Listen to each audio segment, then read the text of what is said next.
저는 그동안 아이패드 프로 5세대 11인치를 쭉 써왔습니다. 정말 만족하면서 사용하고 있었는데 최근 아이패드 OS 26이 공개되면서 큰 화면으로 가도 괜찮겠다는 생각이 들더라고요. 그래서 이번에도 역시나 중고장터에서 12.9인치를 구매했습니다. 많은 분들이 화면만 큰 12.9인치까지 갈 필요가 있을까? 11인치랑 12.9인치랑 뭐가 더 나한테 맞을까를 고민하실 텐데요. 실제로 둘 다 써본 입장에서 현실적인 차이를 4개의 포인트로 솔직하게 말씀드리겠습니다. 생각보다 12.9인치가 장점만 있진 않았고 불편함도 분명 있었습니다. 그럼 바로 가보시죠. 원래 사용하던 11인치로 카페에서 작업을 할 때는 영상 편집은 거의 하지 않았고 원고 작업이나 블로그 포스팅을 했습니다. 11인치다 보니까 아무래도 화면이 조금 작아서 답답하긴 했습니다. 그리고 외장 키보드 사이즈도 11인치에 맞춰서 작게 나오기 때문에 배열이 익숙하지 않아서 오타도 많이 났어요. 그런데 12.9인치는 화면도 예전에 사용하던 맥북 에어와 0.1인치밖에 차이가 나지 않아서 화면에서 오는 집중도가 11인치보다 훨씬 좋았습니다. 유튜브 영상은 맥에서 파이널 컷으로 편집하지만 블로그에 올릴 짧고 간단한 영상들은 아이패드로 충분히 편집이 가능하더라고요. 그리고 키보드 사이즈도 12.9인치에 맞게 커지기 때문에 배열도 익숙하고 오타도 거의 안 났습니다. 얼마 전 영상에서 보여드렸던 아이패드 OS 26은 아마 9월에 정식 업데이트가 될 예정입니다. 그렇게 되면 창 조절이 자유로워지고 세로 분할도 되기 때문에 효율성 면에 있어선 12.9인치가 전보다 더 좋아질 거라고 생각해요. 제가 이번에 12.9인치로 넘어간 이유 중 하나이기도 하고요. 그렇다고 11인치가 작업하기에 별로냐? 그렇진 않습니다. 이미 맥북이 있으셔서 카페에선 주로 맥북으로 작업하시고 아이패드는 서버로 사용하신다면 11인치가 더 좋을 수도 있습니다. 12.9인치에 비하면 가볍고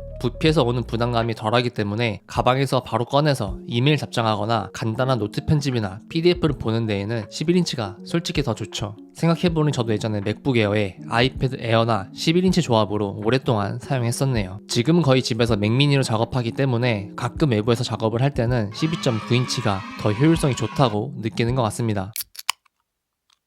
아이패드로 필기를 하는 분들이 정말 많으실 겁니다. 강의를 들으면서 한쪽에는 필기를 하는 학생분들도 있고 아니면 프리폰 같은 메모 앱을 띄우고 자유롭게 필기를 하는 경우도 많죠. 저는 필기에서만큼은 무조건 12.9인치가 좋을 거라고 생각했는데 그렇지도 않더라고요. 12.9인치가 필기에서 빛을 발할 때는 고정된 위치에서 사용할 때입니다. 키보드 위에 올려놓거나 아니면 바닥에 두고 있을 때 화면이 크니까 손도 자유롭고 시원하게 필기하면서 답답함을 거의 못 느꼈어요. 거의 A4 용지만한 사이즈이기 때문에 익숙한 사이즈에서 오는 편안함도 있었고요. 저는 와이프와 여행 계획을 세우거나 미래 재무 계획을 세울 때 아이패드 프리폼에서 스케치를 많이 하는데 이때도 화면이 넓어서 11인치보다 12.9인치가 더 좋았습니다. 그리고 좌우 스플릿을 해도 분할된 화면이 작지 않아서 자격증을 준비하는 직장인 분들이나 대학생 분들에게도 메리트가 있어 보입니다. 그런데 12.9인치 넓은 화면이 오히려 안 좋을 때가 가끔 있어요. 아이패드를 고정시킬 수 없는 상황이나 들고 다니면서 필기를 할 때는 큰 부피 때문에 버겁더라고요. 이전에 사용하던 11인치는 소파에 기대어 한 손으로 들고 필기를 하더라도 손목도 뻐근하지 않고 크기 때문에 벅차다라는 느낌을 거의 받지 못했는데 12.9인치는 무게가 220g 정도 더 나가다 보니까 한 손으로 들고 필기를 하는 게 많이 부담스럽습니다. 저는 평소 루틴 중에 하나가 자기 전에 유튜브로 경제 뉴스들을 보면서 이런저런 생각들을 적는 건데 한 20분 정도 있으니까 손목이 불편해서 오래 못하겠더라고요. 필기에 대해 정리를 해보자면 고정된 환경에 있어서는 12.9인치가 훨씬 활용도가 높지만 그렇지 않고 휴대해야 하는 상황이 종종 있다면 오히려 큰 화면이 불편할 수도 있다, 이렇게 말할 수 있겠습니다.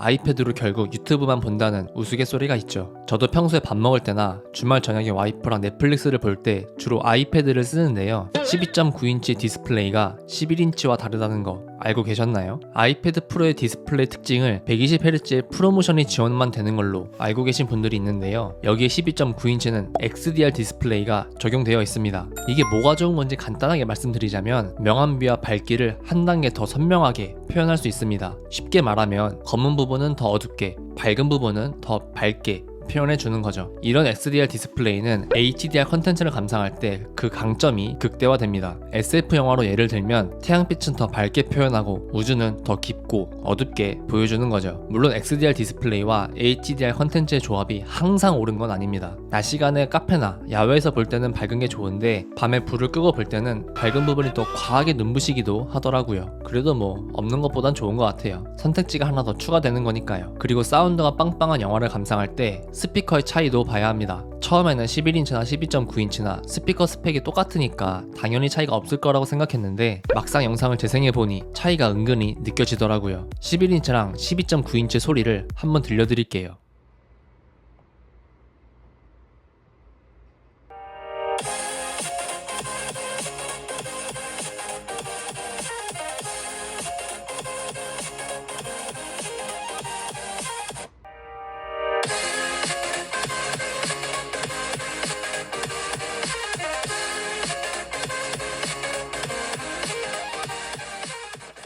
(12.9인치가) 뭔가 공간감이 더 느껴지고 저음이 잘 들리는 느낌입니다. 정확한 이유는 모르겠지만 아마 아이패드의 바디 자체가 더 커서 울림통이 있으니까 그런 게 아닐까 싶어요. 그래서 아이패드 이어폰을 주로 연결해서 들으신다면 크게 중요하지 않겠지만 스피커로 영상이나 컨텐츠를 감상할 일이 많고 음질에 조금 예민하시다면 12.9인치로 가는 게 좋을 것 같습니다. 그리고 제 올해 목표 중 하나가 독서인데요. 종이책을 사기엔 집에 공간도 없어서 아이패드로 주로 전자책을 읽고 있습니다. 독서를 할 때도 마찬가지로 한 화면에 들어온 텍스트 양이 훨씬 더 많더라고요. 그래서 페이지를 넘긴 횟수가 적어져서 더 몰입감 있게 집중해서 독서를 할 수 있다는 장점도 있었습니다. 그런데 문제는 이런 장점을 느끼려면 매직 키보드에 부착하거나 거치대에 올려둔 상태여야 합니다. 사실 11인치는 한 손으로 이렇게 들고 소파에 앉아서 보거나 침대에 비스듬히 누워서 보는 감성이 있었는데 12.9인치는 그렇게 하기엔 확실히 부담이 있습니다. 그래서 내가 전자책을 보는 루틴이나 자세가 딱 각을 잡고 읽는 게 아니라 조금 루즈하고 편하게 읽는다면 11인치가 더 나으실 거예요. 그럼 가장 활용도가 많을 컨텐츠 머신 관점에서 정리를 해보겠습니다. HDR 컨텐츠를 평소에 즐겨보시고 아이패드를 거치대에 올려놓고 보신다면 12.9인치가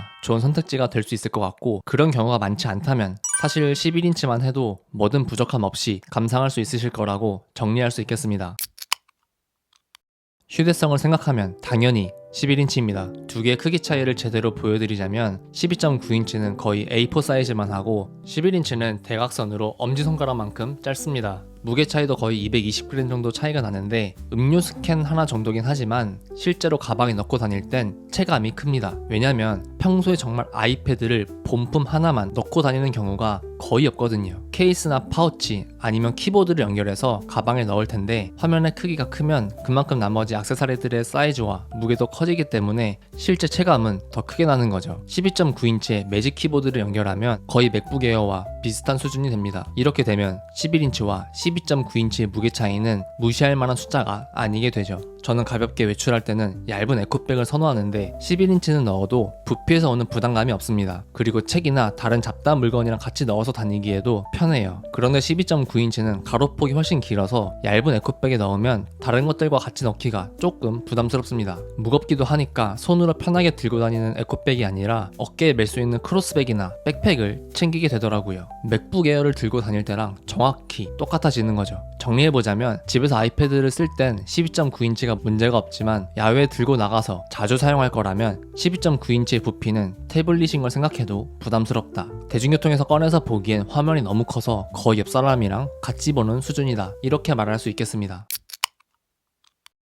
그럼 이제 아이패드 프로 11인치와 12.9인치는 어떤 상황이 어울리는지 추천드리면서 영상을 정리해 볼게요. 먼저 11인치를 추천드리는 경우는 외출하거나 야외에서 이동할 때 대중교통을 이용한다, 예산을 아끼고 싶다, 소파나 침대 위에서 가볍게 들고 사용하고 싶다, 이 정도가 될 것 같고, 12.9인치를 추천하는 경우로는 주로 집에서 사용한다, 외부 이동할 때 차를 끌고 다닌다, 컨텐츠 감상이 주 목적이다, HDR 컨텐츠를 평소에도 주로 본다, 필기를 하는 경우가 많다, 이렇게 될 것 같습니다. 그런데 여기서 애매한 게 대중교통을 이용하면서 필기를 할 일이 많은 대학생 분들이나 고등학생 분들입니다. 실제로 커뮤니티나 댓글 달리는 걸 보더라도 이분들이 크기 고민을 가장 많이 하시더라고요. 저는 학생분들에게는 가격이 상대적으로 저렴한 12.9인치 중고 모델을 추천드려요. 예산이 비싼 건 중고를 구매함으로써 상쇄시키고, 무게에서 오는 불편함은 젊으시니까 가방 메고 다니시는 게 어떨까 합니다. 왜냐면 강의를 보면서 필기를 할 때 11인치랑 12.9인치랑 체감 차이가 크게 나다 보니까 무게를 어떻게든 감당하면 12.9인치로 가는 게